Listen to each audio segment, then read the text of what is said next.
Security Log Update. Day 451, Cycle 3. New Species Addition to Station Epsilon 9. Classification Human. Threat Assessment. Minimal. Physical Capabilities. Limited.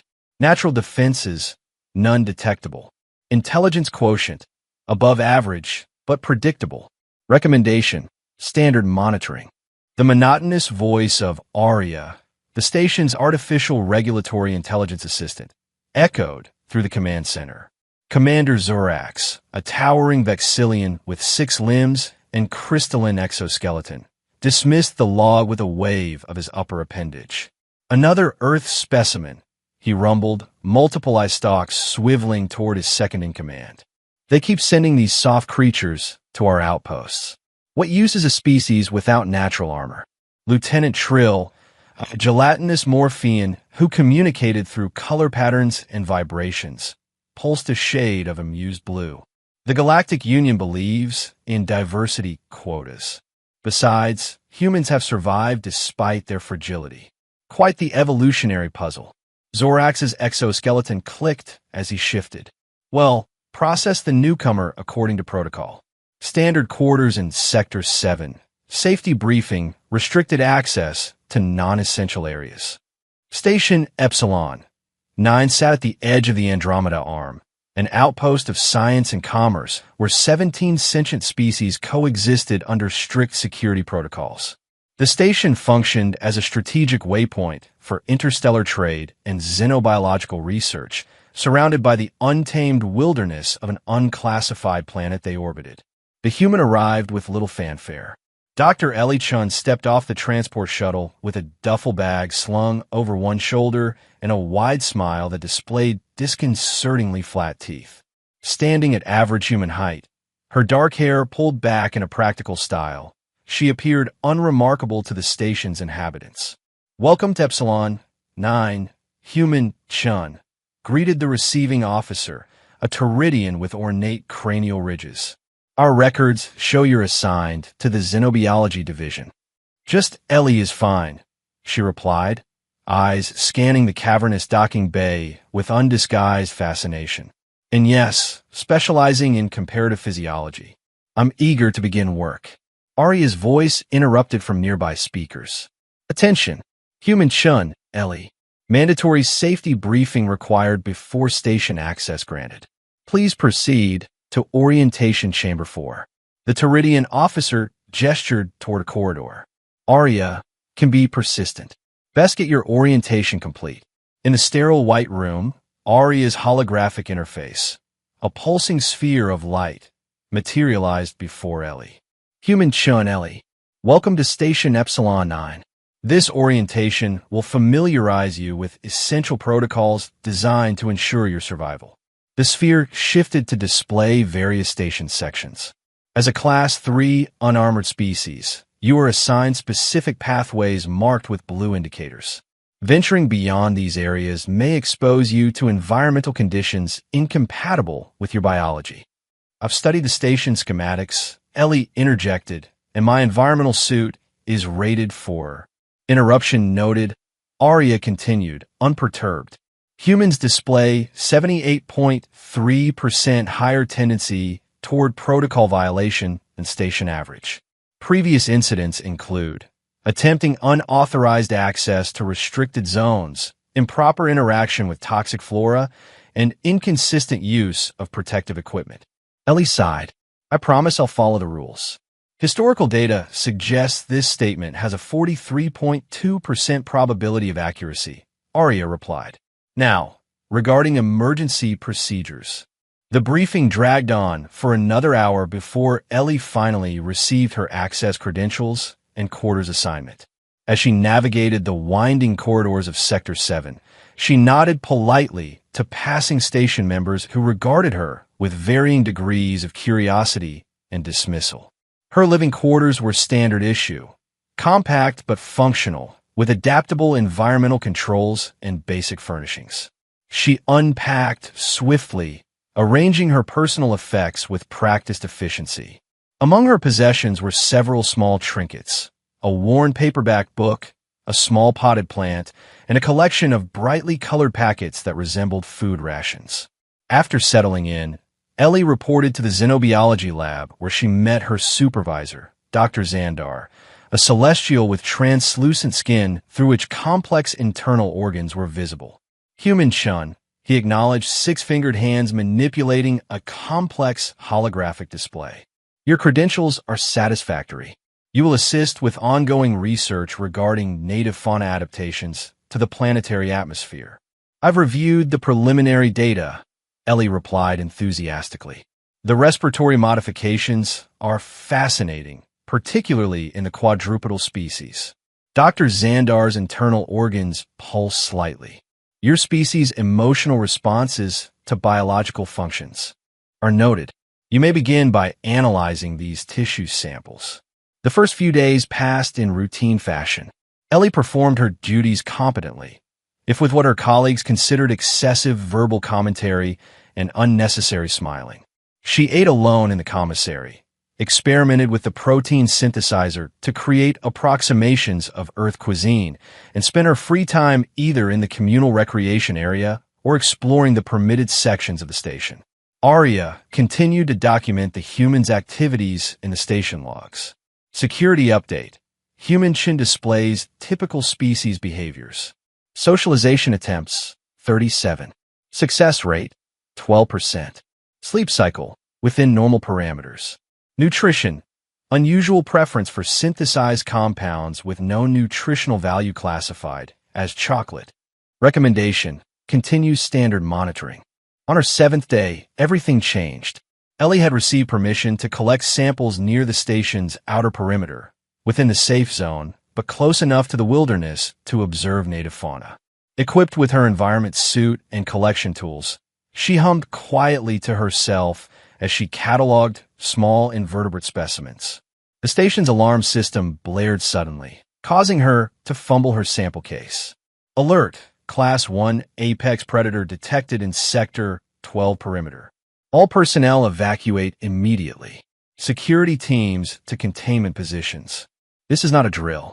Arya's voice, stripped of its usual monotone, conveyed genuine urgency. Throughout the station, blast doors began sealing automatically. But Ellie wasn't looking at the station. Her attention had fixed on a massive form that had emerged from the dense vegetation nearby. The creature, clearly the source of the alarm, stood nearly 3 meters tall on powerful hind limbs. Its body was covered in iridescent scales that shifted colors with each movement, while multiple rows of serrated teeth gleamed in its elongated jaws. 6 yellow eyes tracked movement with predatory precision, and wickedly curved claws extended from its upper limbs. Station records classified this species as a Nexrith, an apex predator from the planet's northern continent, territorial and lethal. They seldom approached the station, deterred by the security perimeter's sonic deterrence. This one, however, moved with uneven steps. Dark fluid leaked from a gaping wound in its side, and one of its limbs hung at an awkward angle. Despite its injuries, it radiated deadly intent. Ellie should have run. Protocol dictated immediate evacuation, and even in her environment suit, she stood no chance against such a predator. Every survival instinct should have propelled her toward the station's safety. Instead, she took a step forward. "You're hurt," she whispered, her voice barely audible through her suit's communicator. The creature's head swiveled toward her, all 6 eyes locking onto this small, vulnerable target. It issued a sound somewhere between a hiss and a growl, displaying rows of teeth each longer than Ellie's fingers. From the station security center, Commander Zorax watched in horror as the human moved toward the Nexrith rather than away. "What is she doing?" he demanded. "Arya, override her suit controls. Force emergency return." Unable to comply, Arya responded. Human Shun has disabled remote override functionality. "Of course she has," Zorax muttered. "Deploy security team with stun capabilities. Priority is station protection, but attempt to retrieve the human if possible." On the security feed, they watched as Ellie slowly opened her collection case and removed something. The camera zoomed in to reveal a standard medical kit and, perplexingly, one of the colorful packets from her quarters. The Nextrith snarled, taking a shambling step toward her. Every observer expected to witness a swift and violent end to Earth's representative. Then the inexplicable happened. Ellie unwrapped the packet, revealing what appeared to be dried meat strips. With slow, deliberate movements, she tossed one toward the predator. The Nextrith snapped it from the air with frightening speed, consuming it instantly. Is she feeding it? Lieutenant Trill's body fluctuated between colors of confusion and disbelief. Ellie tossed another treat, this time holding her ground. The Nextrith approached cautiously, its predatory focus now divided between the food and the strange creature offering it. Arya, what is the human doing? Zorax demanded. Analyzing behavior, Arya replied. Historical records of human interaction with Earth predators suggest attempting domestication protocols, data insufficient, calculating probability of success, 0.0043%. Yet against all statistical probability, Ellie continued tossing treats, each one landing a little closer to her position. The Nextrith, despite its fearsome reputation, followed the trail of food with unexpected restraint. Get that security team there now, Zorax ordered. Before we witness this. Humans' dismemberment. When a security team arrived, plasma weapons charged, they were met with an unprecedented sight. The human stood barely 2 meters from the universe's most efficient killing machine, speaking to it in soft tones while examining its wounds. Hold position, ordered the security lead. Human Shun, back away slowly. Ellie glanced up, then deliberately placed herself between the security team and the injured Nextrith. Lower your weapons, she called out. You're agitating him. Him? Echoed a security officer incredulously. He's injured, Ellie continued, as if explaining something obvious. Plasma burns on the flank and a dislocated limb. Someone attacked him. It is an apex predator, the security lead stated flatly. Removal is standard protocol. The Nextrith growled, sensing the threat, but remarkably remained beside Ellie rather than attacking or fleeing. I'm invoking Galactic Union Scientific Protection Clause 15B, Ellie announced clearly. As xenobiologist on duty, I'm declaring this specimen under protection for research purposes. The security team hesitated, weapons still raised. Arya, Ellie called out. Confirm Clause 15B protocols. After a moment of processing, Arya's voice responded. Clause 15B confirmed. Temporary research exemption granted pending review. Security team advised to maintain perimeter but withhold termination procedures. The security lead lowered his weapon slightly. Commander Zorax will not approve this. Then let him come here himself, Ellie replied, turning back to the predator and offering another treat from a rapidly diminishing supply. Meanwhile, I need medical supplies. This wound needs treatment before infection sets in. As the standoff continued, station inhabitants gathered at safe vantage points to witness the unprecedented event. The humans they had dismissed as fragile and inconsequential was somehow controlling one of the deadliest creatures in the sector, with nothing more than food packets and soft words. In the command center, Commander Zorax stared at the feed in disbelief. Arya, update the human's threat assessment, he ordered quietly. Updating, Arya replied. Human Shun, Ellie. Threat assessment. Recalculating. ## 2. Tension and trials. Daily security log. Day 458, Cycle 2. Human Shun continues unauthorized Nextrith rehabilitation program. Containment protocols. Compromised. Predictability algorithms. Failing. Station sentiment. Divided. Recommandation. Continue surveillance. Arya's logs had taken on a distinctly frustrated tone, if an AI could be said to experience frustration. The events of the past week had thrown the station's carefully ordered systems into disarray. Ellie had successfully argued for a temporary containment area to be established in an unused storage bay near the outer ring.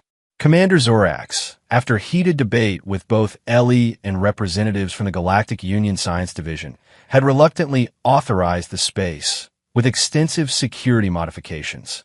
This goes against every safety protocol established in 50 cycles, Zorax had stated during the authorization hearing. One human's misguided compassion does not supersede station security. With respect, Commander, Ellie countered, this represents an unprecedented research opportunity. No one has successfully studied a living Nexrith at close range. The potential discoveries about their biology, behavior, and intelligence could revolutionize our understanding. And if it escapes? If it reverts to natural behaviors once healed? Ellie's expression remained confident. That's why I've agreed to your security measures. Force fields, redundant door systems, observation cameras. I'll even wear a tracker during all interactions. The Science Division representative, a Quarian with floating neural nodes surrounding its central mass, had intervened. The Union supports this research initiative. Human Chen's credentials in xenobiology are exemplary, and her species has a documented history of successfully rehabilitating predatory species. And so, reluctantly, Storage Bay 17 had been converted into what the station personnel had begun calling the Denver. Inside this space, Ellie had created a remarkable transformation. The sterile storage area now contained naturalistic features. Imported soil and vegetation from the planet below, temperature and humidity controls matching the Nexrith's native environment, and a secluded area where the creature could retreat from observation. The Nexrith itself, whom Ellie had named Rex despite Arya's objections that personification of apex predators violated scientific objectivity, was recovering steadily under her care. Easy now, Ellie murmured as she approached Rex with a nutrient solution for his wounds. This will help the new scales form properly. Rex's 6 eyes tracked her movements, but the aggression that characterized initial encounters had noticeably diminished. The predator remained dangerous. His claws could still eviscerate her with minimal effort, but he had begun displaying behaviors that baffled the station's xenozoologists. When Ellie entered the den, Rex now approached rather than retreated. He permitted her to examine his healing wounds and apply treatments. Most remarkably, he had begun responding to basic verbal commands, particularly those associated with feeding time. A small audience had gathered at the observation window as Ellie worked. Among them was Dr. Xandar, whose initial skepticism had evolved into reluctant scientific curiosity. The human appears to be implementing classical conditioning techniques, he noted to his colleagues, associating her presence with positive stimuli, food, and pain relief. But it shouldn't work, countered another scientist, a Voltari neural specialist. Nexrith neural structures aren't mapped for socialization. They're solitary ambush predators. There's no evolutionary advantage to forming attachments. Dr. Xandar's organs pulsed thoughtfully. Perhaps we've misunderstood their cognitive capabilities. Or perhaps what? Prompted the Voltari. Perhaps we've underestimated the human variable in the equation. Inside the den, Ellie had finished treating Rex's wounds and had moved on to what she called enrichment activities. Essentially, games designed to stimulate the predator's intelligence while reinforcing her position as provider. She held up a specially designed container with meat inside. Rex's attention locked onto it, all 6 eyes unblinking.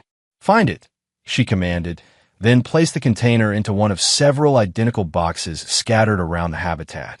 Observers watched in astonishment as Rex deliberatively investigated each box, using scent and visual cues until locating the correct one. Rather than simply destroying the container, he manipulated it with surprising dexterity until it opened, then consumed the reward. Problem-solving capabilities significantly exceed previous assessments, Arya noted in the observation log, recalibrating intelligence metrics for species Nexrith. Note, possible observational bias due to human influence. Lieutenant Trill entered the observation area, his gelatinous form pulsing with urgent colors. Commander Zorax requests immediate updates. The Galactic Oversight Committee has submitted 17 inquiries regarding this situation. Dr. Xandar gestured toward the window. Tell him the situation develops in unexpected ways. The human continues to defy probability. That's not the kind of report he appreciates, Trill replied, colors shifting to anxious patterns. Inside the den, Ellie had finished the training session and was now sitting cross-legged on the ground, recording observations on a datapad while Rex lounged nearby, massive head resting on equally massive forelimbs. Day 7 of rehabilitation, she dictated.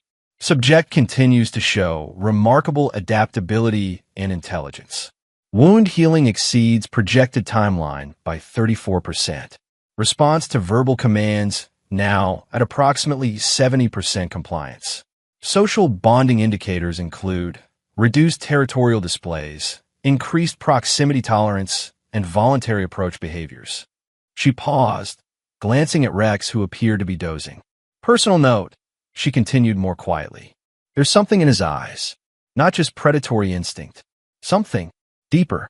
I've seen similar expressions in rehabilitated predators on Earth. The moment when fear and aggression give way to something like trust.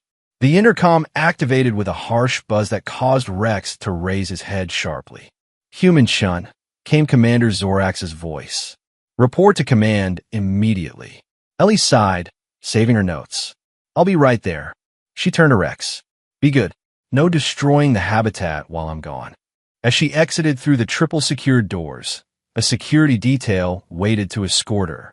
The lead officer, a Krell with chitinous armor, kept his weapon visibly holstered but accessible. Is the escort really necessary? Ellie asked as they navigated the corridors. I've been here for weeks now. Commander's orders, the Krell replied tersely. He believes your judgment may be compromised. The command center fell silent as Ellie entered. Commander Zorax stood at the central platform, multiple limbs clasped behind his back in what she had come to recognize as a posture of disapproval. Human Shun, he began without preamble. Your experiment has extended beyond its authorized parameters.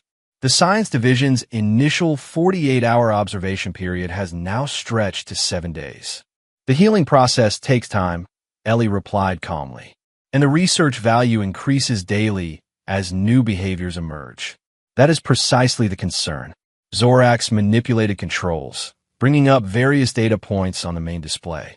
Security sensors indicate the Nectritha's strength has returned to 87% of baseline. Predatory instinct suppressors show minimal effect. And most concerning, he highlighted one reading in particular, the attachment behavior you're fostering may be creating dependency rather than rehabilitation. That's a feature, not a bug, Ellie countered. The socialization process requires attachment formation. It's the foundation of domestication. A murmur ran through the command center. Lieutenant Trill's form rippled with shock. Domestication? Zorax repeated, eyestalks rigid with disbelief. You are attempting to domesticate an apex predator responsible for 17 documented fatalities in frontier settlements. Exactly. Ellie's voice remained steady.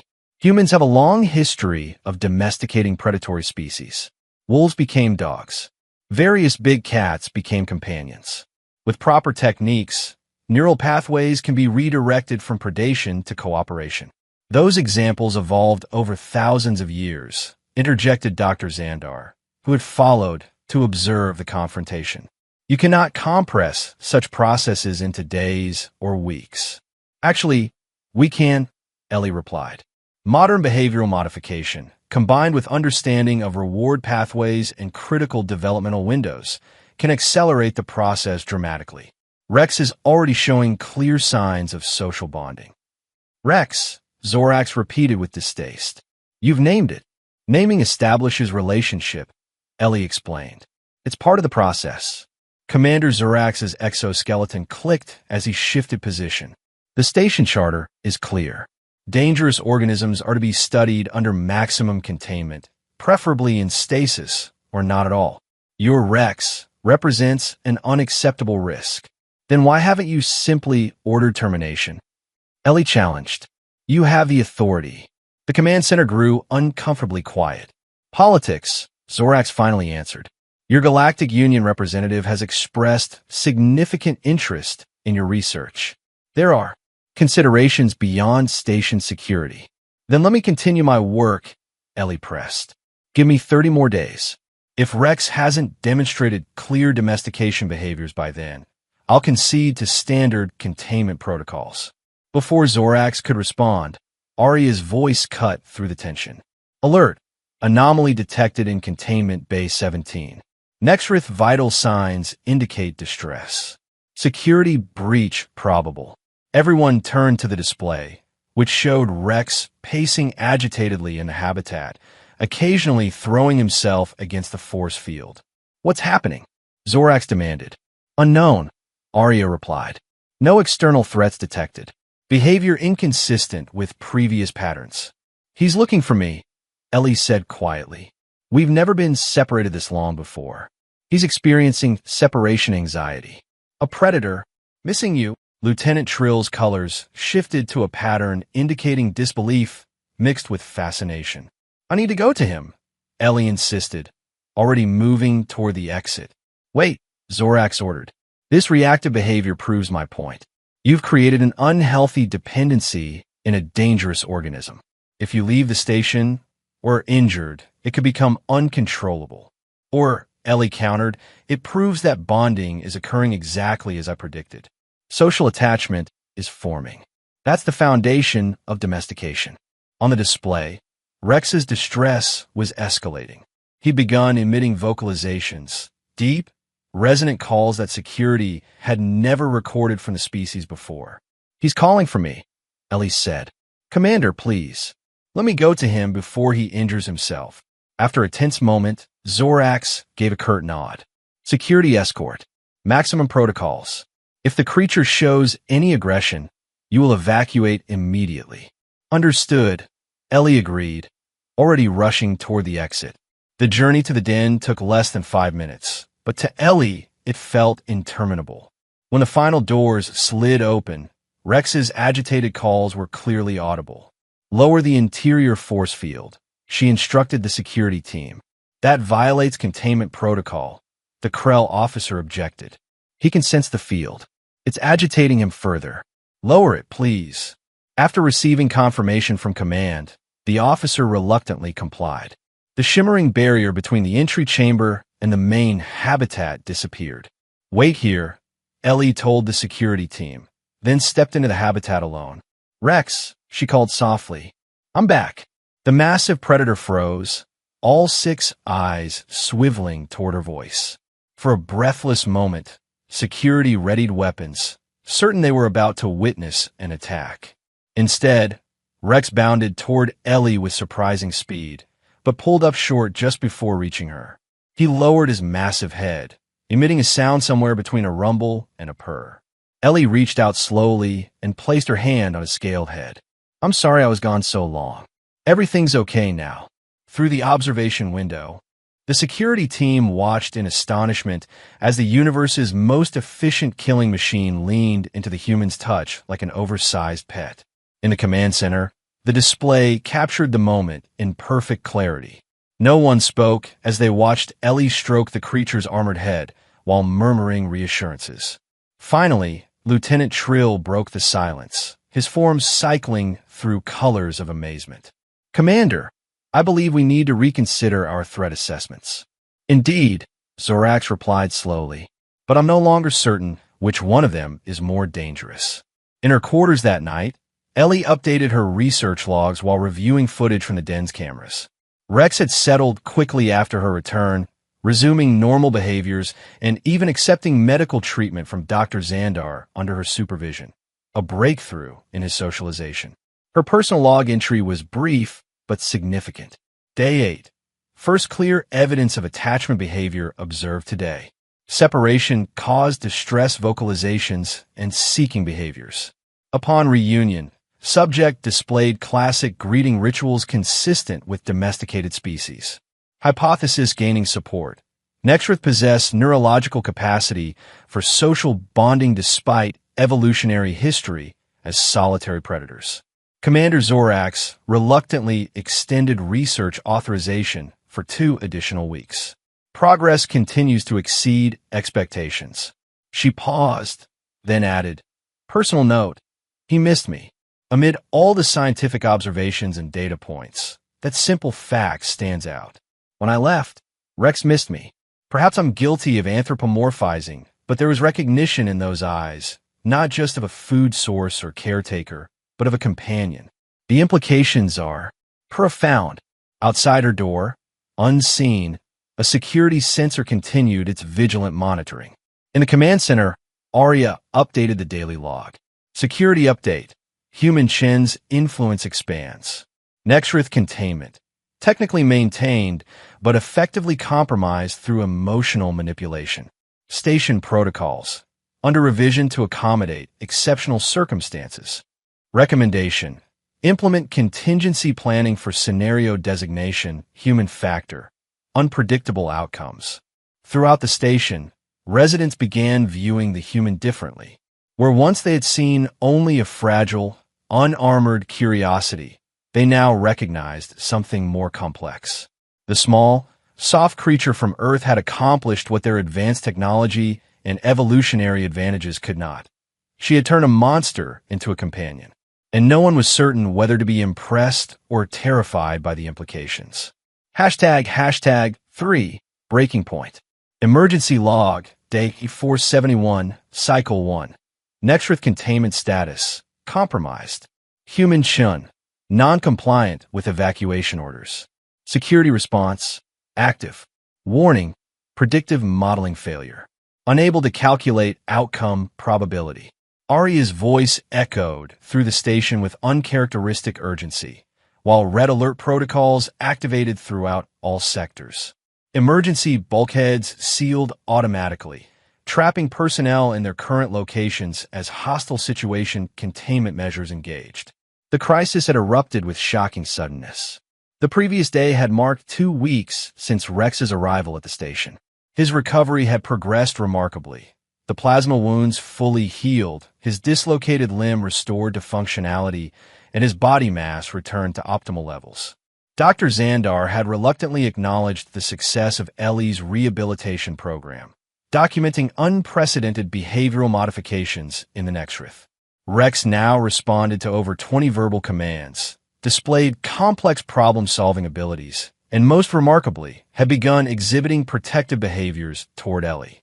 When other personnel entered the den, he positioned himself near her, alert but not aggressive unless someone moved too quickly or raised their voice.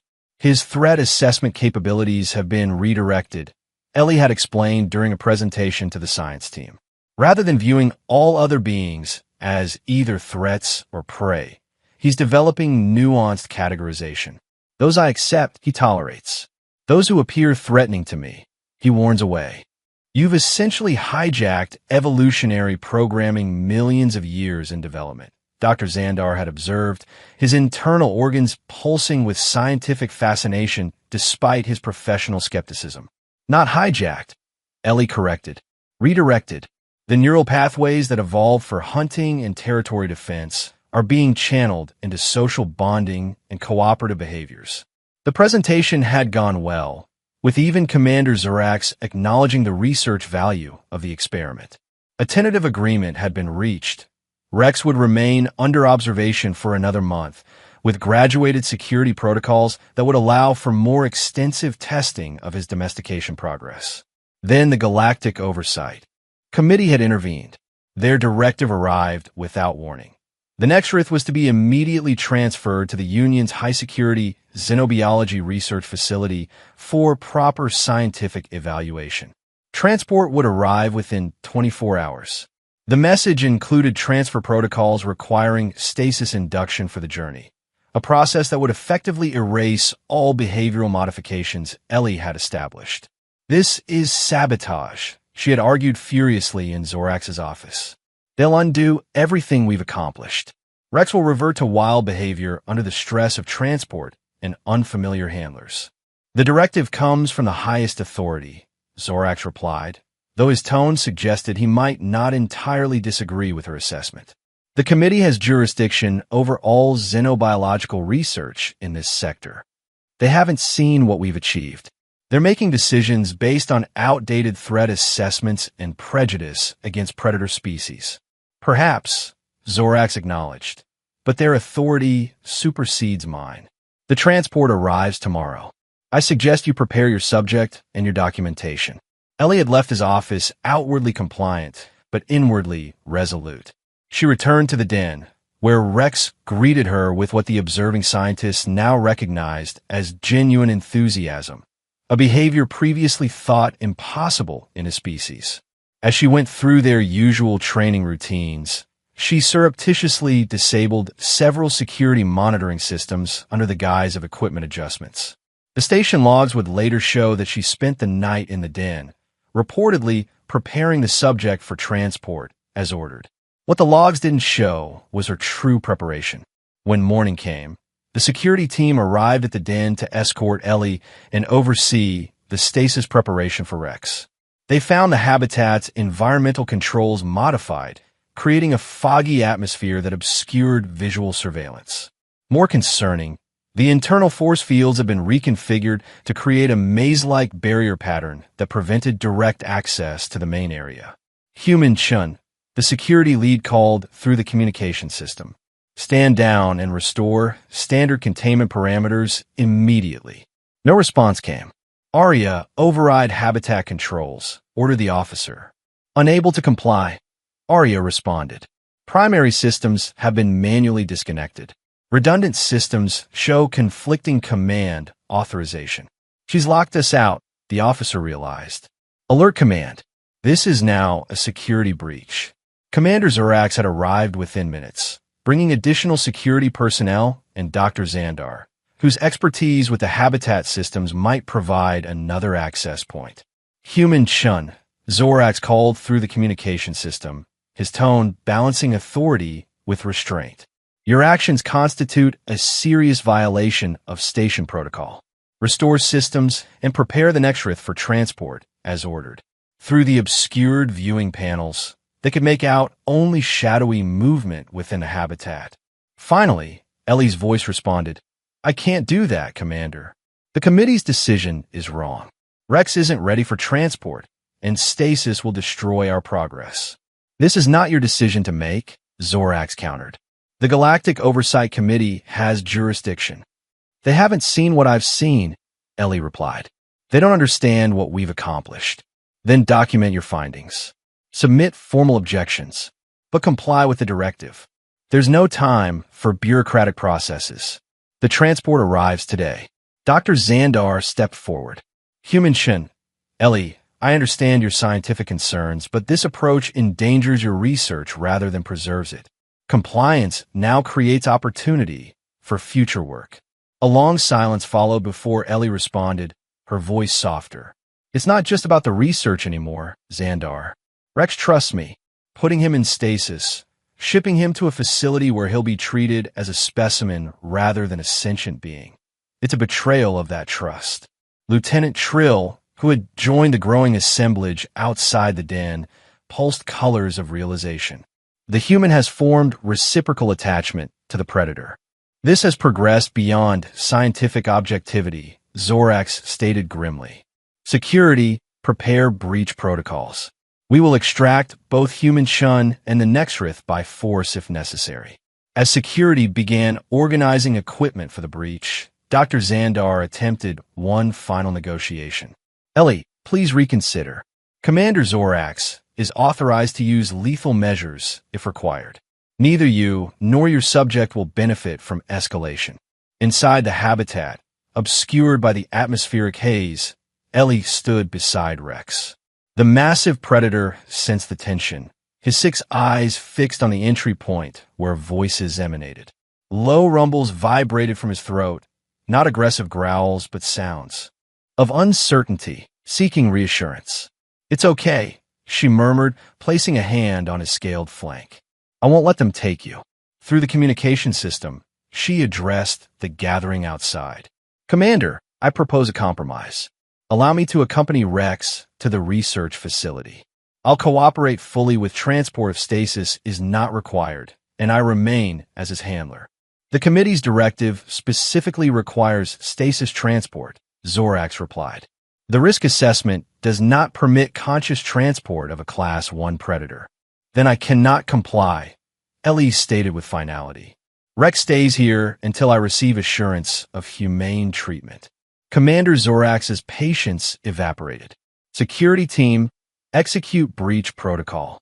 Authorization, Zorax primary override.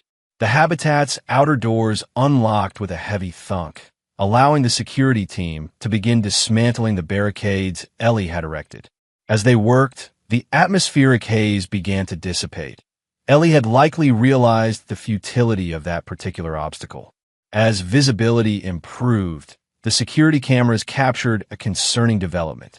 Rex had positioned himself between Ellie and the entry point, his massive body coiled in a defensive posture. His scales had shifted to intimidation coloration, bright warning patterns that pulsed with bioluminescent intensity.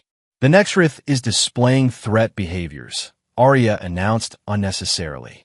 Recommend immediate lethal countermeasures.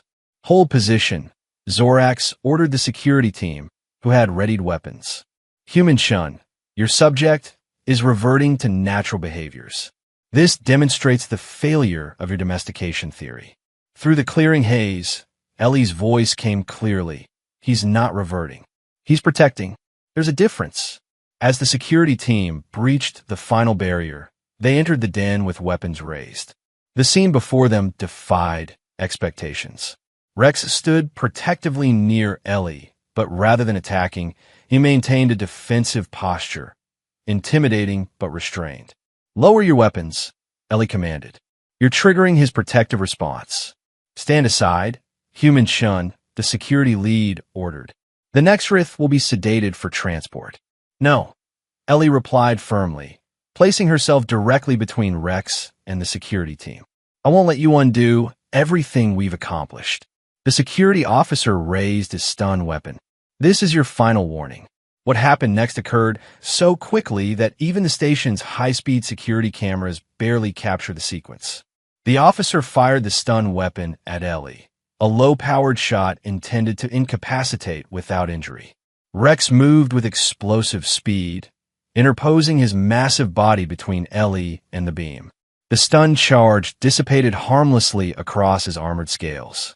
Then, contrary to all evolutionary programming and behavioral predictions, the apex predator did not attack. He stood firm, 6 eyes locked on the security team, a low rumble emanating from his throat. A warning, not an attack. Hold fire, Commander Zorax ordered, entering the den himself. Everyone stay perfectly still. The tableau held, security team with weapons half-raised, Zorax standing just inside the entrance, Ellie partially concealed behind Rex's protective form, and the Nexrith himself, poised in readiness but making no aggressive move.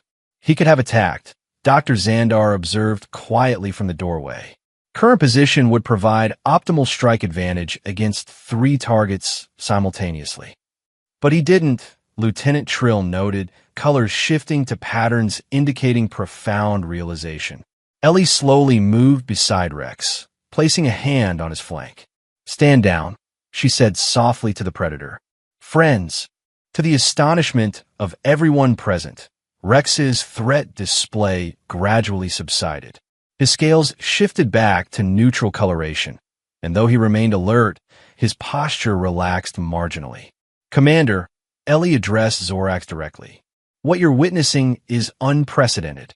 Rex recognized the stun weapon as a threat to me and intervened, but he didn't attack. He's demonstrating protective behavior with restraint. That level of cognitive processing defies everything we thought we knew about Nexrith intelligence. Zorax remained silent, multiple eye stalks taking in the scene with unreadable alien expression. The transport arrives in 3 hours, he finally stated. I must comply with the committee's directive. Then let me demonstrate. Ellie pressed, sensing a narrow opening. Give me 1 hour to show the committee representatives what we've accomplished. If they still insist on stasis transport after witnessing Rex's behaviors, I'll comply without further resistance. For long moments, Zorax considered. The security team remained frozen in position, awaiting orders. Arya, Zorax called. Contact the Oversight Committee Transport. Request verification of arrival personnel.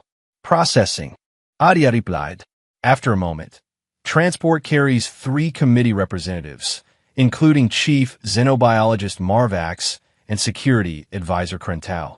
Zorax's exoskeleton clicked as he shifted. Acceptable observers. Human Shun, you have 1 hour to prepare your demonstration. Security will maintain positions. At the first sign of genuine aggression from the Nexrith, they will act without warning. Understood. Ellie agreed, relief evident in her voice. Thank you, Commander. As Zorax and most of the security team withdrew, Dr. Xandar remained at the entrance. What will you show them? He inquired. Ellie smiled, stroking Rex's scaled head as the predator leaned slightly into her touch. The truth. That Rex isn't just a tamed predator. He's a sentient being capable of choice, loyalty, and restraint. Qualities the committee claims to value in civilized species. The 3 hours that followed were among the most tense the station had ever experienced. Personnel not directly involved in the situation remained in secured areas, monitoring events through Arya's broadcasts. Security maintained high alert status, and Commander Zorax personally oversaw preparations for the committee representative's arrival. When the transport docked, the committee members were escorted directly to a specially prepared observation room adjacent to the den.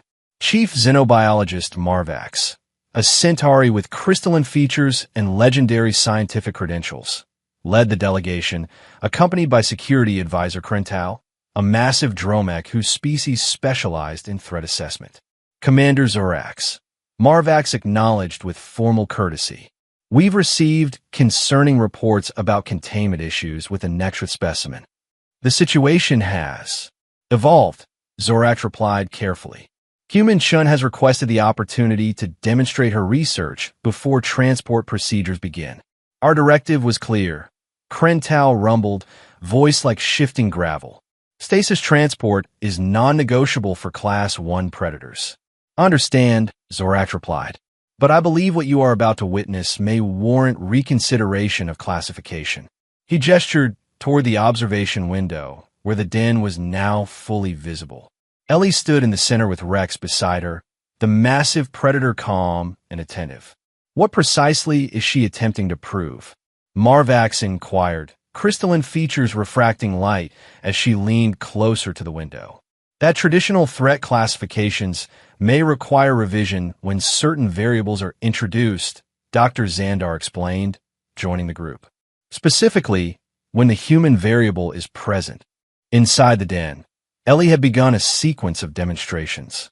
She directed Rex through a series of complex behaviors, responses to verbal commands, problem-solving tasks, and social interactions. The apex predator, whose species had never been successfully kept in captivity without maximum restraints, performed each task with surprising precision. Impressive training, Krental acknowledged reluctantly. But circus performances do not change biological imperatives. Watch closely, Dr. Xandar suggested. Observe not just the behaviors, but the quality of interaction. The next demonstration shifted focus. Several station personnel entered the den in sequence. First a security officer, then a science team member unfamiliar to Rex, and finally Lieutenant Trill, whose gelatinous form might normally trigger a predatory response. Each visitor approached within safe distance, then performed potentially threatening actions, sudden movements, loud vocalizations, even simulated aggression toward Ellie. Rex's responses were remarkably nuanced. He positioned himself protectively near Ellie each time, but adjusted his threat display proportionally to the perceived danger. When Lieutenant Trill made a sudden lunge toward Ellie, a prearranged test, Rex intervened with precision, placing himself between them without attacking. He's making threat assessments. Marvax observed professional interest overriding skepticism, distinguishing between actual and perceived dangers. More importantly, Dr. Xandar added, he's showing restraint based on Ellie's cues. When she signals friend, he accepts even those who initially presented as threats. Adangeros dependency Krental argued. If the human is removed, the creature reverts to uncontrolled predatory behavior. Not necessarily, Xandar countered. The neural pathways being established appear stable. Our preliminary scans suggest permanent changes to threat assessment centers in the Nexrith brain. Marvax's crystalline features shifted in the equivalent of a thoughtful frown. I would like to observe direct interaction. Despite Krental's objections, the chief xenobiologist entered the den herself, accompanied by Commander Zorax and a security detail that remained by the door. Ellie greeted them calmly, while Rex watched the newcomers with alert but non-aggressive attention. Human Shun, Marvax acknowledged. Your work has produced unexpected results. Thank you, Ellie replied. Would you like to meet Rex properly? Marvax hesitated only briefly before nodding. Proceed. Ellie turned to Rex. Friend, she said clearly, gesturing to Marvax. Gentle, the massive predator, who could have severed Marvax's crystalline form with a single bite, lowered his head to eye level with the scientist and emitted a soft vocalizing sound. The same greeting he now routinely offered Ellie. You may touch his scales if you wish, Ellie offered. The sensory nodes along the crest are particularly responsive. With scientific curiosity overcoming caution, Marvax extended a crystalline appendage and lightly touched Rex's armored head. The Nexrith remained perfectly still, 6 eyes blinking in sequence, a behavior Ellie had documented as indicating curiosity rather than aggression. Extraordinary, Marvax whispered. The legendary Nexrith, permitting contact without restraints. From the doorway, security advisor Krental watched with obvious discomfort. This changes nothing. The transport protocols were established by full committee consensus. Perhaps, Marvax replied, stepping back from Rex. The committee lacked critical data when making that determination. She turned to Ellie. Human Shun, if stasis were bypassed, what alternative would you propose for safe transport? I would accompany Rex personally, Ellie answered immediately. With appropriate security measures, but no stasis. His trust in me ensures compliance with handling procedures. Unacceptable risk, Krental objected. Is it? Marvax countered. We've just witnessed a Level 1 Apex Predator permit handling by a stranger based solely on the human's verbal cue. That suggests the risk assessment model may require adjustment. What followed was an hour of intense debate, conducted partially in the den itself and partially in Zorax's office. Throughout the discussions, Rex remained calm beside Ellie, occasionally investigating objects in the habitat, but always returning to her side, behavior more reminiscent of an Earth companion animal than a planet's most feared predator. Finally, Chief Xenobiologist Marvax announced her decision. The stasis requirement will be waived, she stated, overriding Krental's renewed objections. Human Shun will accompany the Nexrith to the research facility as primary handler. Security protocols will be modified but maintained. This specimen represents an unprecedented research opportunity that would be compromised by standard procedures. Thank you, Ellie said simply, genuine gratitude in her voice. As the committee representatives departed to make arrangements, Commander Zorax remained behind with Dr. Xandar. You risked everything, Zorax observed, addressing Ellie. Your career, this station's safety, your own life. Some principles are worth the risk, she replied, hand resting on Rex's scaled flank. I still don't understand what you hope to prove, Zorax admitted. Ellie smiled. That fear and force aren't the only ways to handle perceived threats. Sometimes understanding and connection achieve what weapons and containment never could. Dr. Xandar's internal organs pulsed with thoughtful patterns. The implications extend beyond this single case. If predatory species, previously deemed unmanageable, can form cooperative relationships. Exactly, Ellie nodded. This isn't just about Rex. It's about rethinking our entire approach to interspecies relations. In the station's logs, Arya documented the resolution with characteristic precision. Security update. Nexrith transport protocols modified per committee authorization. Human Shun to accompany subject as handler. Threat assessment recalibrated.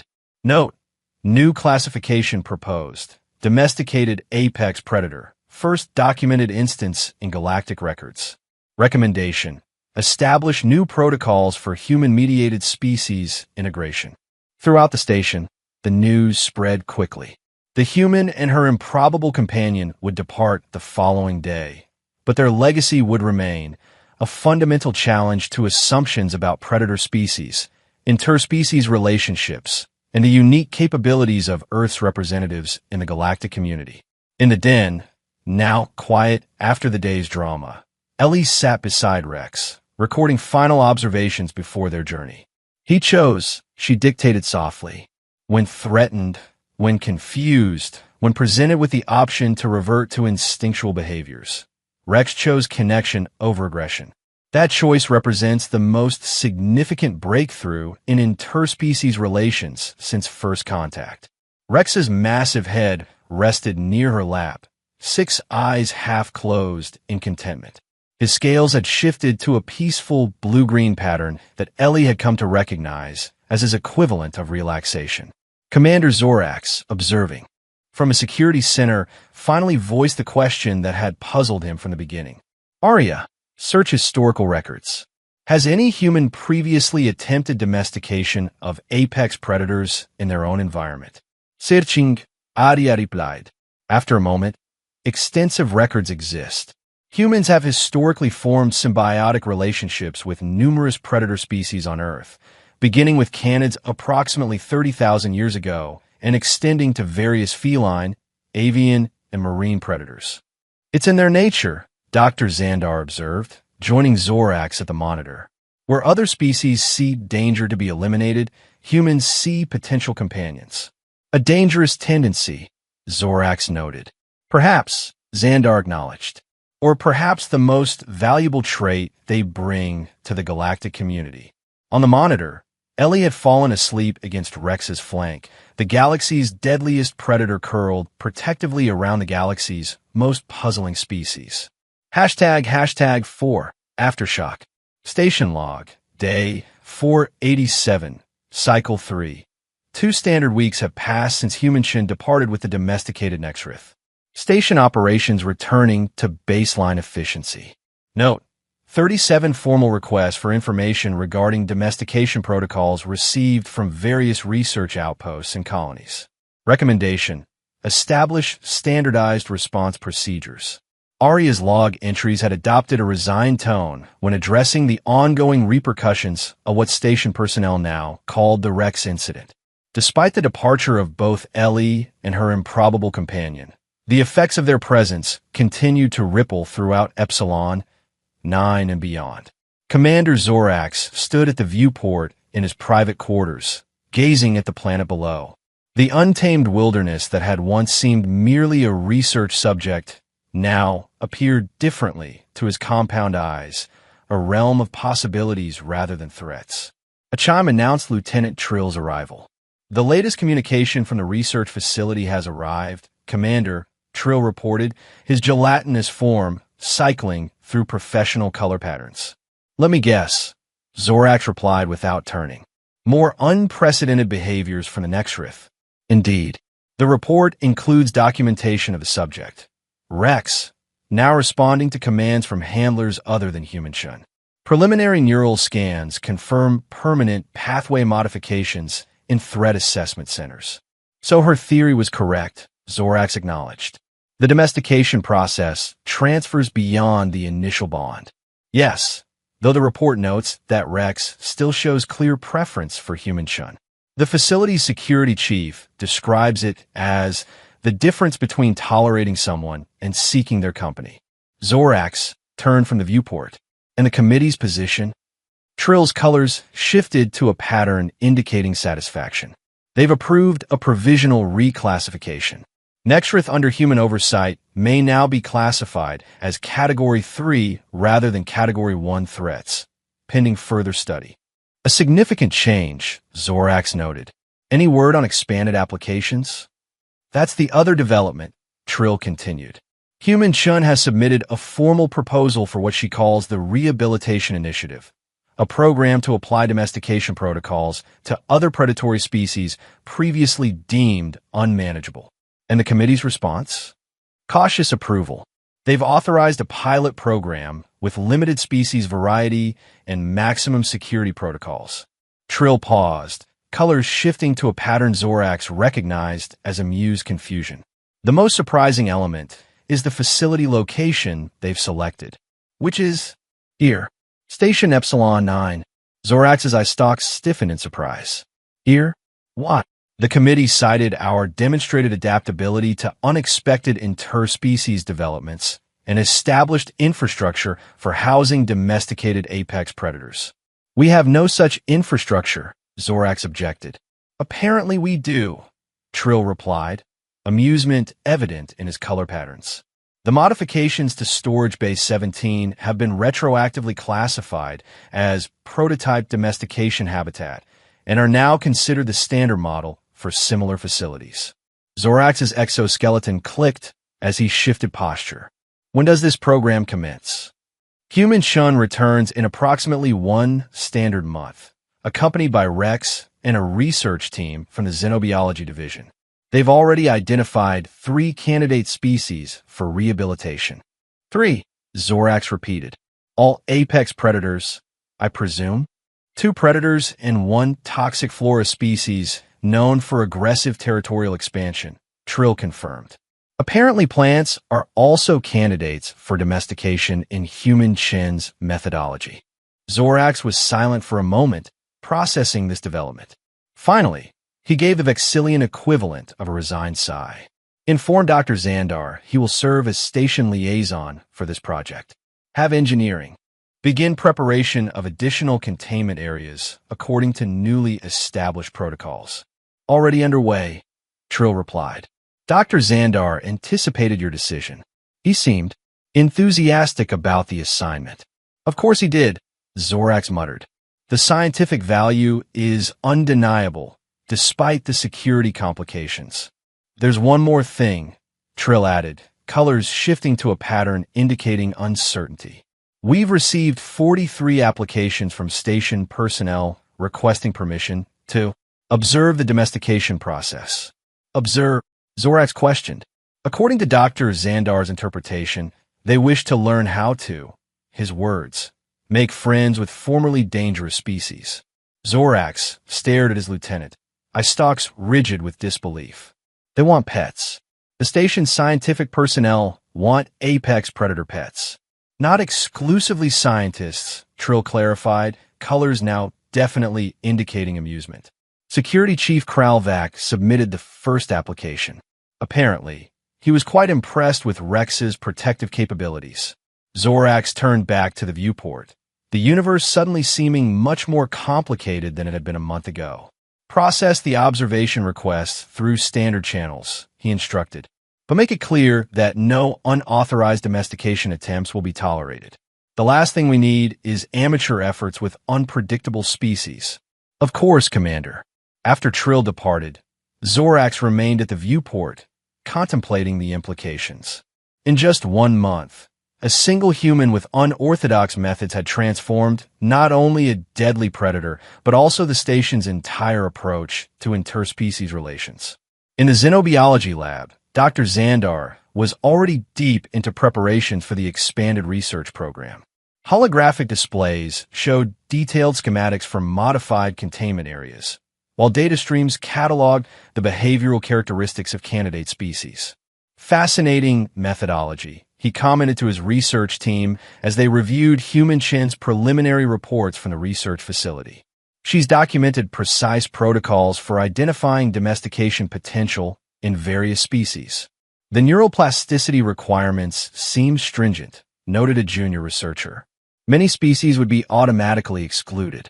True, Xandar acknowledged, internal organs pulsing with scientific excitement. But more than we might have predicted show potential. Even the Krivlax, the planet's aquatic apex predator, interrupted another researcher, visible shock in their expression. It consumes its own young.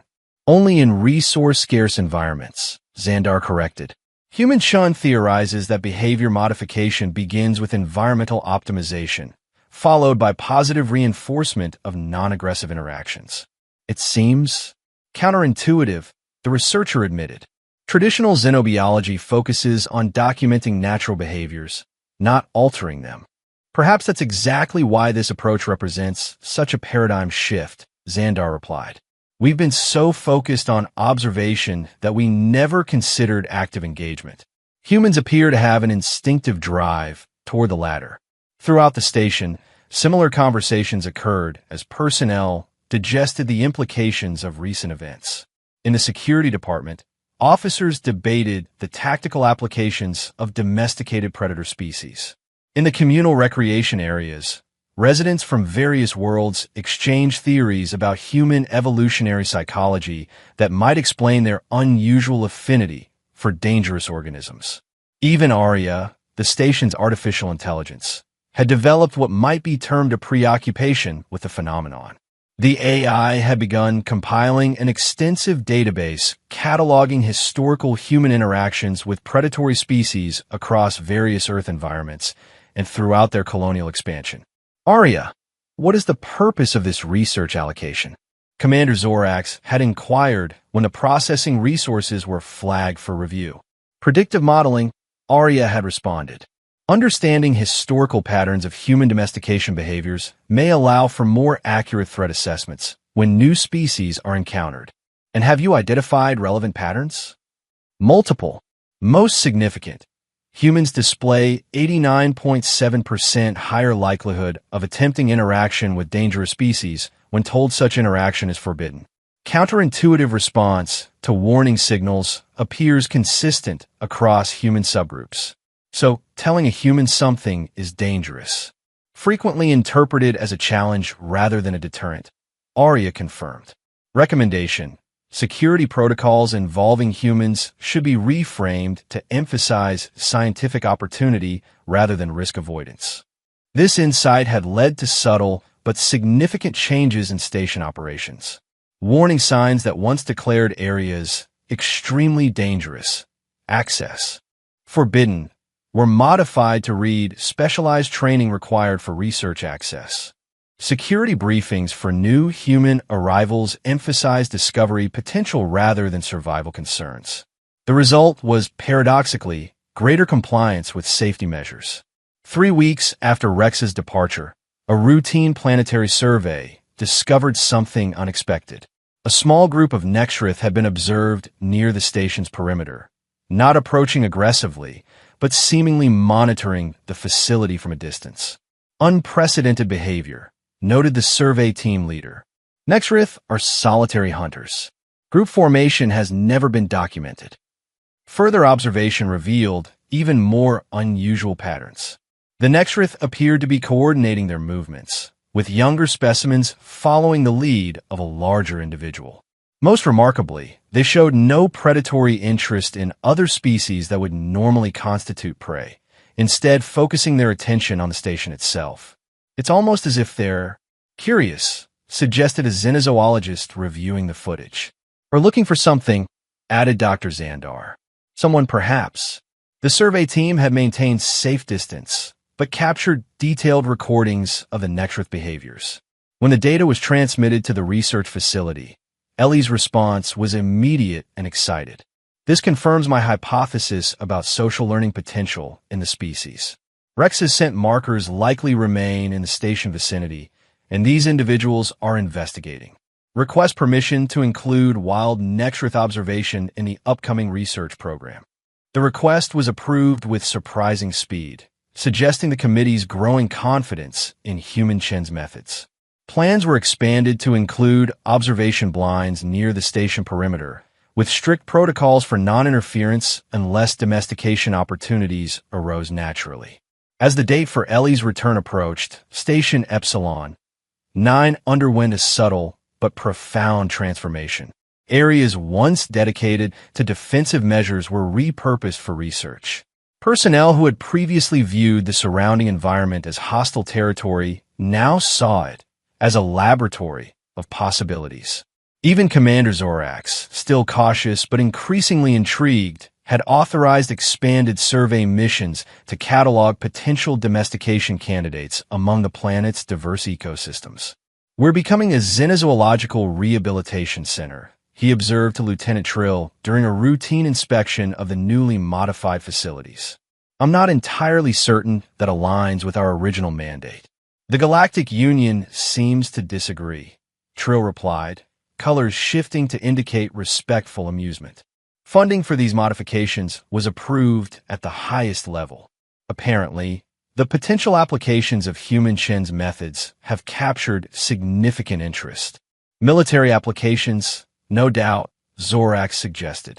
Partially, Trill acknowledged. But the civilian research grants actually exceed military funding. There's particular interest in rehabilitating species that have become invasive on colonial worlds. Turning problems into resources, Zorax mused. I suppose there's wisdom in that approach.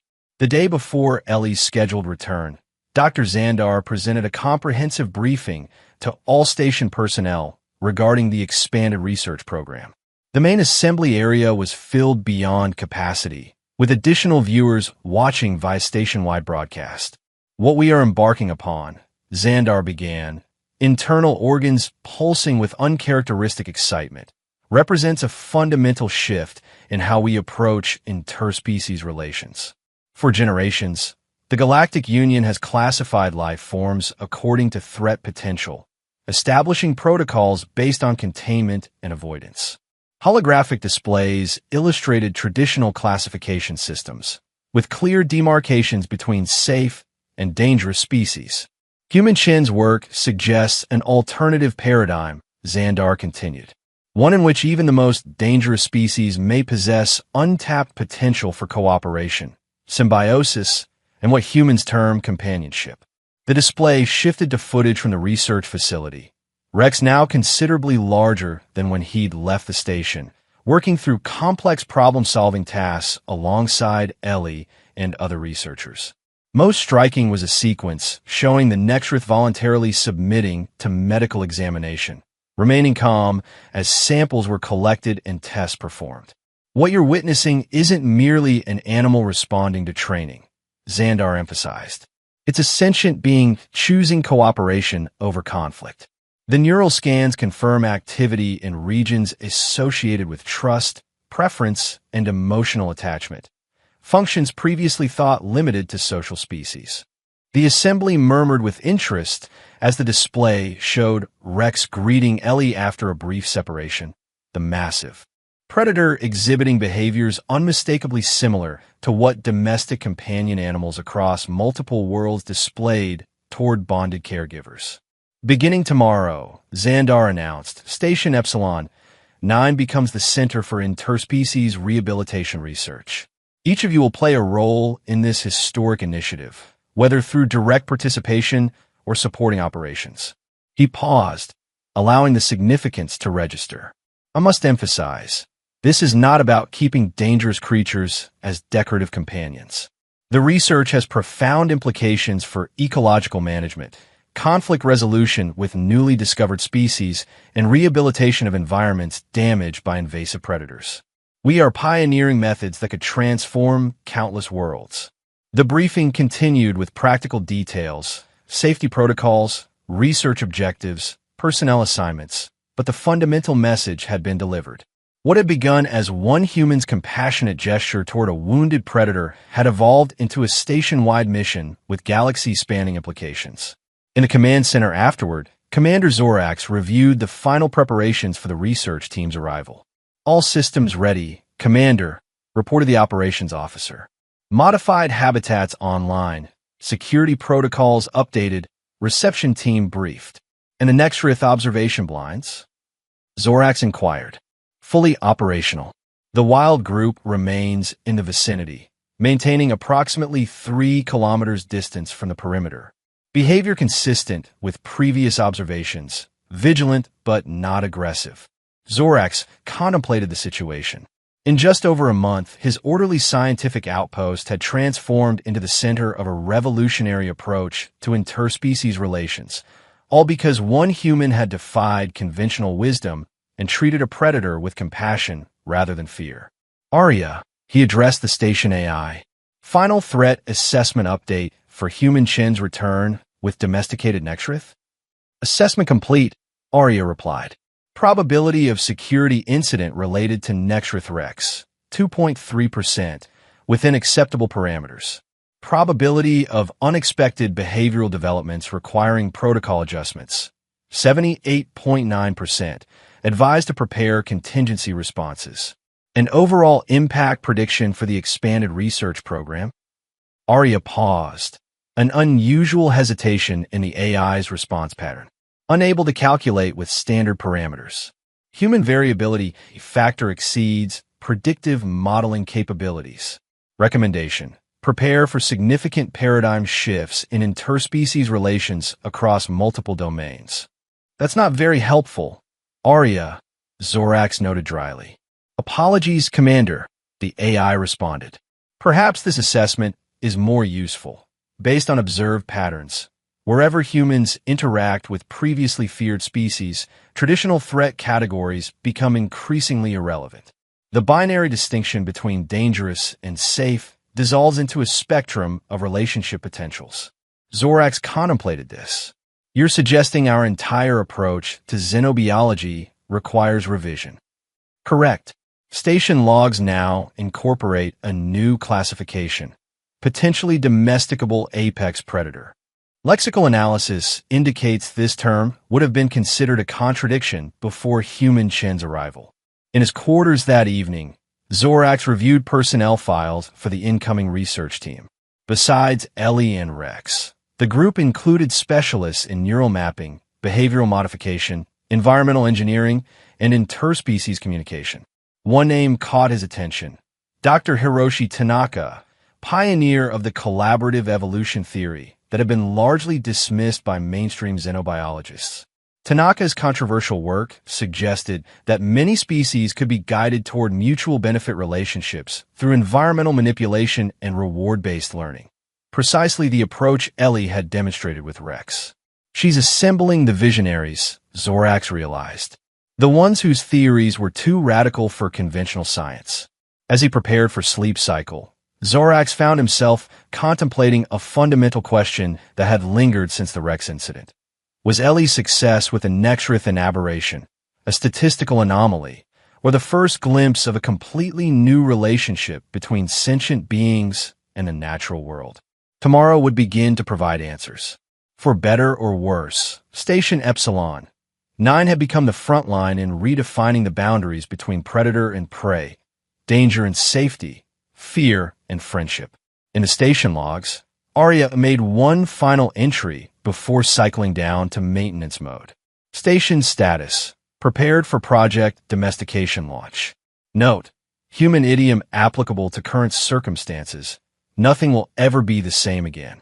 #5, a new normal. Research log, day 512, Rehabilitation Initiative, Month 1 summary. Principal Investigator, Human Chun, Ellie. Oversight, Committee for Interspecies Relations Development. Project status: 3 primary subjects undergoing domestication protocols. Subject 1, Nexrith Rex Advanced Integration, now serves as demonstration model and assists with training. Subject 2, Krivlax Juvenile Initial Bonding established, responds to basic commands, feeding without aggression. Subject 3, Thorian Creeper Plant Toxin Production reduced by 72%, selective growth patterns emerging. Unexpected developments: 17 wild Nexrith observed near station perimeter, displaying non-aggressive investigative behaviors. Preliminary contact established through Rex as intermediary. Potential for expanded field study. Personnel note: Station Participation exceed projection. Waiting list for observation privileges now extends to 143 individuals across 12 species. Recommend expanded access protocols. Conclusion: all primary objectives on or ahead of schedule.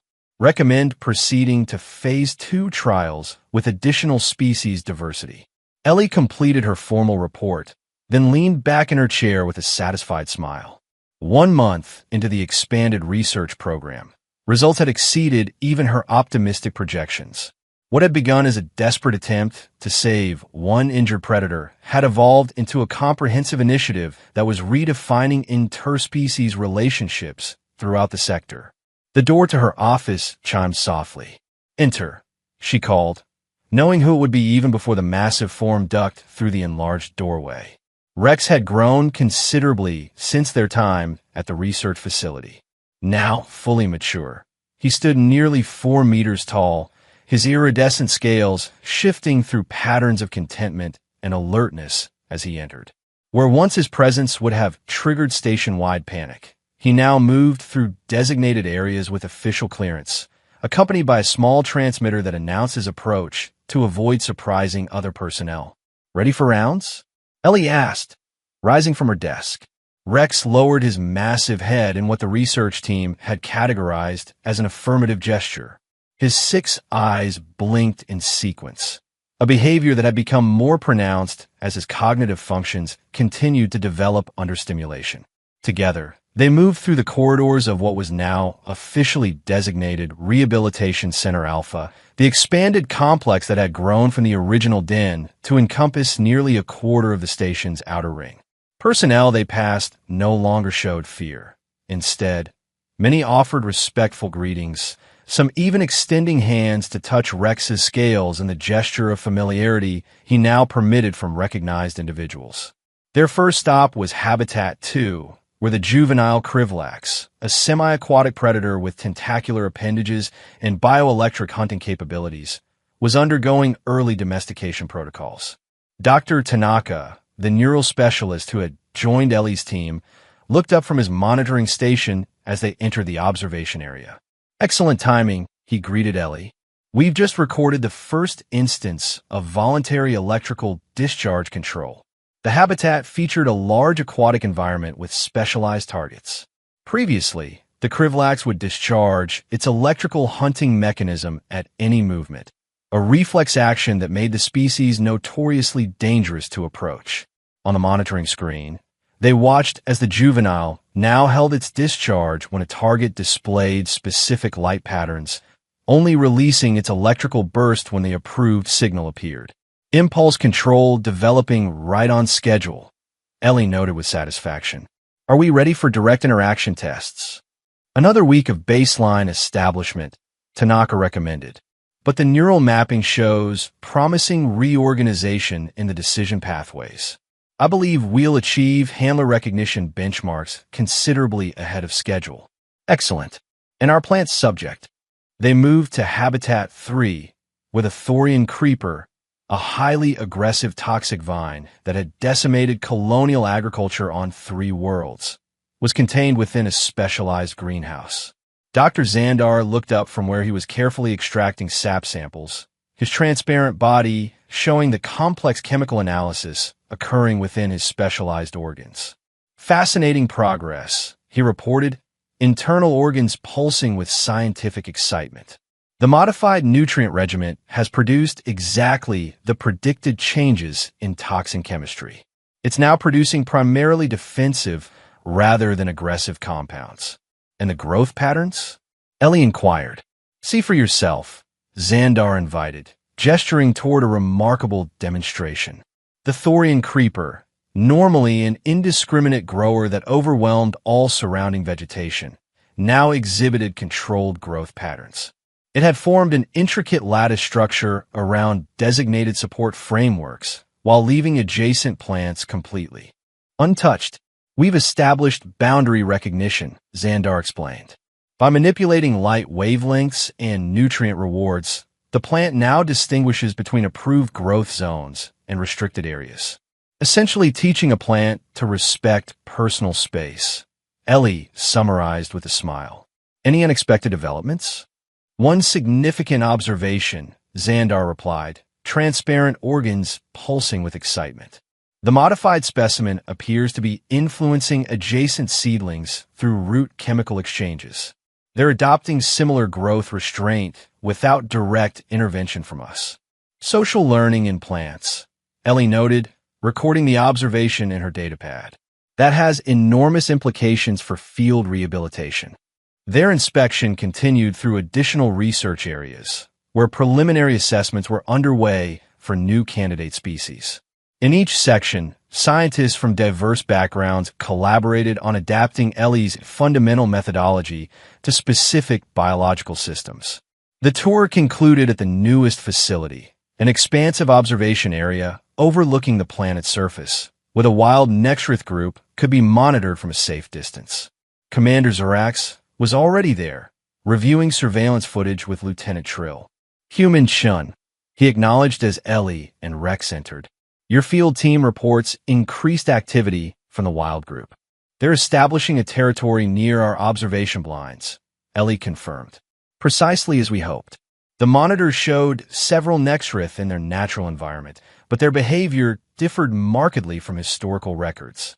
Rather than displaying the solitary hunting patterns that had defined the species, these individuals maintained loose social groupings, with apparent communication through body, positioning, and scale coloration.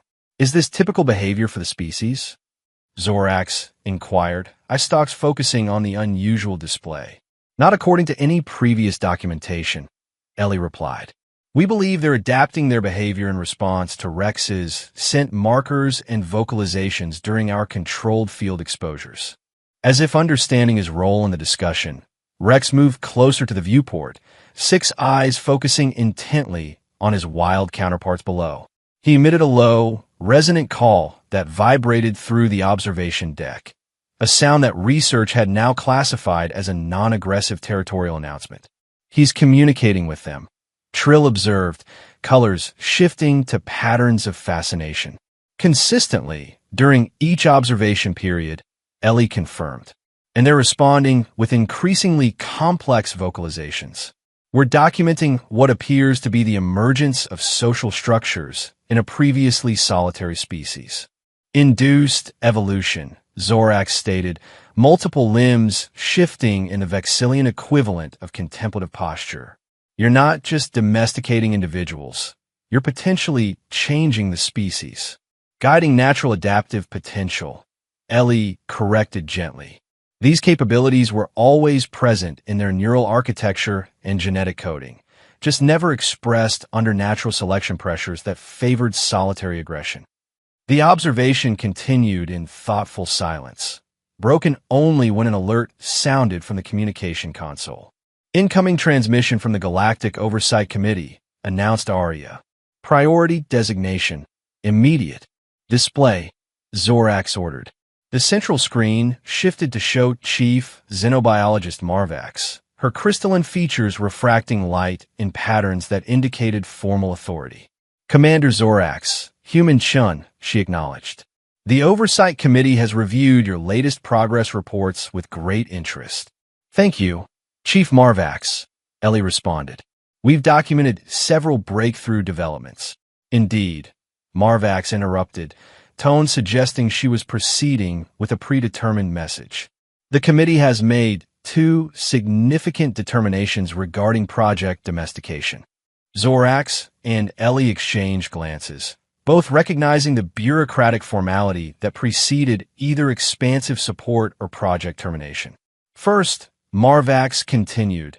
Effective immediately, Station Epsilon 9 is redesignated as the Galactic Rehabilitation Research Center, with expanded funding, resources, and personnel allocation. Relief washed over Ellie's features, while Zorax's eyestalks relaxed slightly from their tense position.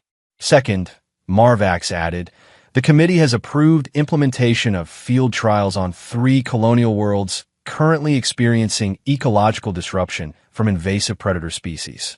Human Shun will oversee methodology development, with deployment teams to begin training immediately. That's ahead of our projected timeline, Ellie noted, surprise evident in her voice. We've only just established baseline protocols. The urgency is politically motivated, Marvax acknowledged, her crystalline features shifting to a less formal configuration. 3 systems have requested immediate intervention using your methods rather than traditional extermination approaches. The potential for ecological preservation rather than species elimination has generated considerable support. We'll need additional resources, Ellie stated. Specialized personnel, expanded training facilities. Already approved, Marvax assured her. The full authorization package is transmitting now. Commander Zorax, your administrative jurisdiction expands accordingly. When the transmission ended, the observation deck remained silent for several moments as the implications settled. It appears, Zorax finally observed, that your revolutionary approach has been officially embraced by the establishment. Ellie smiled, hand resting on Rex's scaled flank as the massive predator leaned slightly into her touch, a gesture that still amazed observers despite its familiarity. The real revolution, she replied, will come when these methods move beyond controlled research into practical application. Imagine worlds where predator species become partners rather than threats. Ecological balance maintained through cooperation rather than elimination. An optimistic vision, Zorax noted, though his tone lacked its former skepticism. Supported by accumulating evidence, Dr. Xandar added, joining them at the viewport. The neuroplasticity we're documenting suggests that many species previously classified as unmanageably dangerous possess untapped cooperative potential. Rex's massive head turned toward the discussion, 6 eyes blinking in that sequence that research now confirmed indicated focused attention. After his weeks at the research facility, his cognitive assessment had repeatedly exceeded predictions, suggesting intelligence far beyond what evolutionary development for hunting would require. He understands more than we initially believed, Ellie observed, noting Rex's attention to the conversation. The question becomes, how many other species have we underestimated? In the weeks that followed, Station Epsilon 9, now officially the Galactic Rehabilitation Research Center, underwent dramatic expansion. New habitats were constructed, research teams arrived from throughout the Union, and training programs began for field implementation specialists. Most remarkably, the wild Nexrith group near the station gradually habituated to observed human presence. Under strictly controlled conditions, field researchers established the preliminary stages of cooperative interaction, using Rex as an intermediary to demonstrate non-threatening intentions. They're learning from him, Ellie explained during a presentation to newly arrived researchers. Social learning capacity that was presumed non-existent in the species is clearly present. Rex demonstrates behaviors, and the wild individuals observe and gradually replicate them. The presentation displayed footage of a wild Nexrith initially charging a research blind, then stopping at a specific distance marker where Rex had previously established a boundary. Most significantly, when offered food rewards from a mechanical dispenser, the wild Nexrith had learned to trigger the mechanism rather than attempting to destroy it. Problem-solving behavior previously documented only in Rex. We're witnessing cultural transmission, Dr. Tanaka emphasized to the audience. Knowledge passing from one individual to others, creating behavioral traditions that supplement or override instinctual responses. The implications extended far beyond the Nexrith species. Throughout the expanded facility, similar patterns emerged across diverse organisms. The Krivlax learned to modulate its electrical discharges to communicate rather than hunt. The Thorian creeper developed growth patterns that supported rather than overwhelmed companion plants. Even the fearsome Draconis, a winged apex predator from a nearby moon, showed early signs of responding to domestication protocols. More profound were the changes among the station's personnel. Species that had once viewed the natural world primarily as a source of threats to be contained now engaged with it as a realm of potential partnerships. Security officers trained alongside xenobiologists, learning techniques for communication rather than containment. Engineers designed habitats that encourage cooperation rather than enforced isolation. Commander Zorax, initially the greatest skeptic, eventually became one of the program's strongest advocates. His quarterly report to Union headquarters reflected this evolution. The Rehabilitation Initiative represents a fundamental paradigm shift in our approach to xenobiology. Where we once categorized species according to threat potential, we now assess them for cooperative capacity. The implications extend beyond scientific curiosity to practical applications throughout colonized space. Worlds previously abandoned due to indigenous predators may now be reconsidered for settlement, with those same predators becoming potential allies in sustainable development. The most visible symbol of this transformation remained Rex, who now moved through the station with official status as research associate rather than subject. His intelligence, once dismissed as merely instinctual, had developed under continuous stimulation to levels that challenged classification systems. He recognized hundreds of verbal commands, solved complex puzzles designed to test cognitive flexibility, and most remarkably, appeared to have developed a sense of purpose in helping introduce other species to the domestication process. He's not just participating in the research, Ellie noted during a formal assessment. He's actively contributing to it. When we introduce new predator species, Rex modifies his behaviors to match their communication styles, adjusting vocalizations, posture, even scent markers to establish non-threatening first contact. 6 months after the program's official expansion, the Galactic Oversight Committee conducted a comprehensive review. Chief Xenobiologist Marvax spent a week at the facility observing all aspects of the research and field applications. Her concluding assessment would determine the future of the initiative. The final evaluation meeting took place in the station's main conference center, attended by key personnel from all departments. What began as an unorthodox intervention by a single human, Marvax stated, crystalline features refracting light in formal patterns, has evolved into the most significant advancement in interspecies relations since the formation of the Galactic Union. Displays showed results from the first field implementations on colonial worlds. Invasive predators now redirected through domestication protocols to serve beneficial ecological functions. Plant species modified to coexist rather than dominate. And most importantly, native and introduced species forming stable, cooperative relationships. The committee has unanimously approved transition from research to standard implementation, Marvax announced. The methodologies developed here will be incorporated into standard protocols for all new planetary assessments and ecological management programs. The announcement met with approval throughout the assembly, but Ellie raised a hand to address a concern. While I support implementation, I must emphasize that these aren't one-size-fits-all techniques, she cautioned. Each species requires specific adaptation of the core principles. Rushing implementation without proper assessment risks both the target species and implementing personnel. Your concern is noted and incorporated, Marvax assured her. The approved protocols require certified specialists trained in your methodologies, with graduated implementation based on species assessment. No shortcuts. As the meeting concluded, personnel dispersed to their various departments, but Marvax requested a private discussion with Ellie. There's one additional development the committee wished me to discuss with you personally, Marvax stated when they were alone except for Rex, who remained by Ellie's side as always. Oh, Ellie inquired. We've received formal communication from 3 independent worlds experiencing first contact scenarios with newly discovered sentient species. All have requested implementation of human shun protocols rather than traditional quarantine and assessment procedures. Ellie's expression registered surprise. The domestication methodology isn't designed for sentient species contact.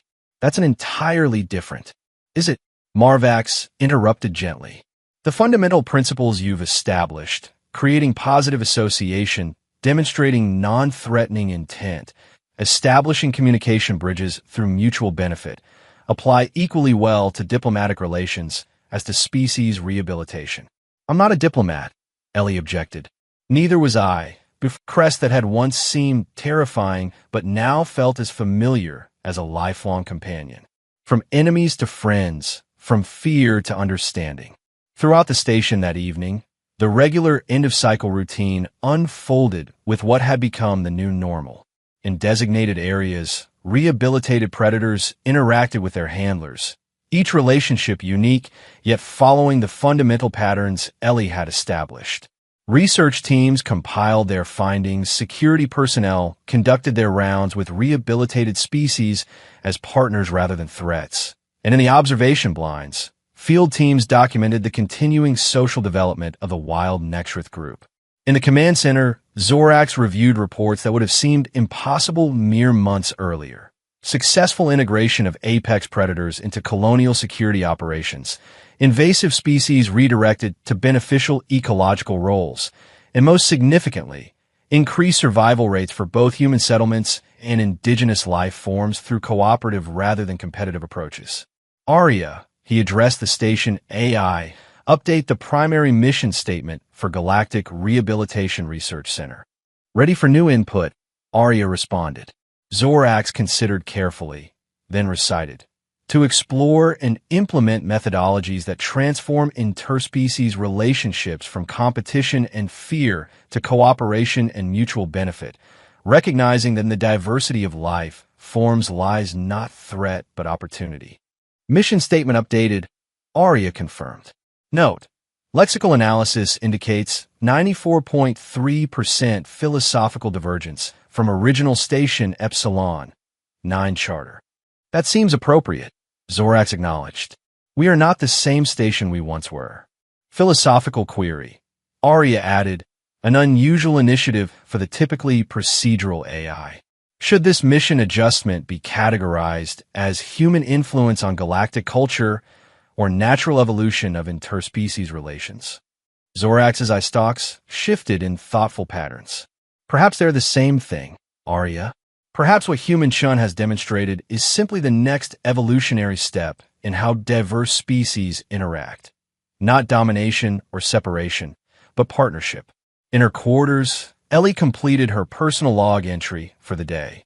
Unlike her formal research documentation, these notes captured the emotional journey behind the scientific achievements. 6 months since the program expanded, and sometimes I still can't believe where we started. When I first saw Rex wounded at the perimeter, I just wanted to help a suffering creature.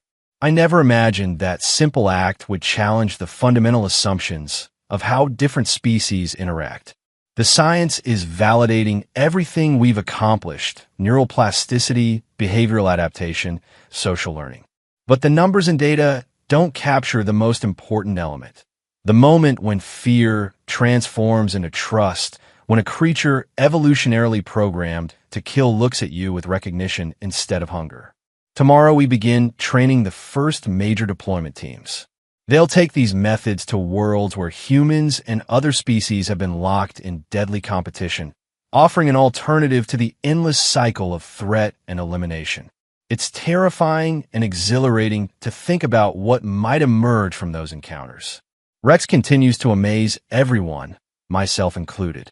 His cognitive development tests now exceed the parameters of our assessment tools. The team jokes that he's no longer the subject of the research, but a colleague in it. Perhaps they're not entirely wrong. When I watch him interact with a wild Nextrith group, demonstrating behaviors that are completely counter to their evolutionary programming, I see the promise of everything we're working toward. A universe where predator and prey are historical terms rather than destiny, where intelligence and cooperation reshape evolutionary imperatives. They saw me feeding a wounded predator, and they thought it was foolish mercy. Now, they understand it wasn't mercy at all. It was the beginning of a relationship that's redefining what's possible between different species. As Ellie finished her entry, Rex lounged nearby, massive form somehow fitting comfortably in the specially modified quarters they now shared. His 6 eyes half-closed in contentment, scales glowing with the soft bioluminescence that indicated relaxation. Outside their window, the wild planet turned slowly beneath the station, its seemingly hostile surface now viewed through transformed understanding. The apex predators that had once embodied the planet's dangers now represented its possibilities. Not threats to be eliminated, but potential partners in a new approach to life among the stars. Throughout the station, in laboratories and habitats and observation decks, the work continued. Species once feared now studied with fascination, behaviors once triggering alarm now documented with excitement, relationships once thought impossible now developing daily. They had all seen a human feeding a wounded predator. And in that moment, everything they thought they knew about the natural order began to change. What had seemed like foolish mercy toward a deadly enemy had become something else entirely. The first step toward a future where ancient evolutionary boundaries dissolved before something more powerful than teeth or claws or armor. The capacity to connect across differences, to transform fear into trust, to make an apex predator into a friend, into a pet, into a partner, into the future.